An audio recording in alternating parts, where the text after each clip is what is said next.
Well, as the heat wave continues, wildlife is really starting to struggle, and for some of our most endangered species, rescue efforts are now underway. And David, I understand that's what you've been looking at today. That's right, Nick. Yes, we're now in Stifford's Bridge. This is Cradley Brook behind me. It's a bit low, but at least there's water in it. And that's not the same everywhere in the Midlands. We've been to see some rivers and streams today that have completely dried up, sometimes for the first time. And that means, as you say, the wildlife in them is really vulnerable, particularly the fish, particularly the crayfish, an endangered species which is having a really hard time. So today we set out to rescue them. This is all that's left of the River Redlake in Bucknell, Shropshire.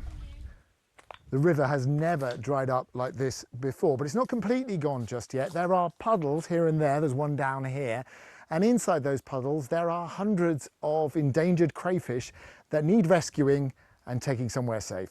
Even with enough water, life is hard for a native crayfish.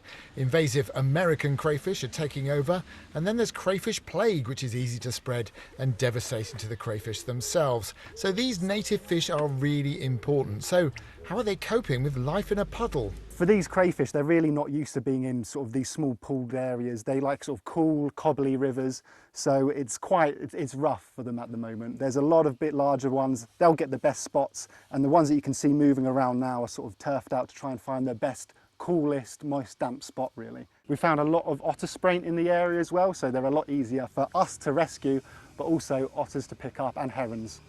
These are the lucky ones, saved and off for a new start. But if the crayfish are having problems, what about the other wildlife in our rivers and streams? Well, it's been dry for months, and the Environment Agency has been out nearly every day rescuing all sorts of fish. It's really important that we make sure that we maintain some form of habitat for the future.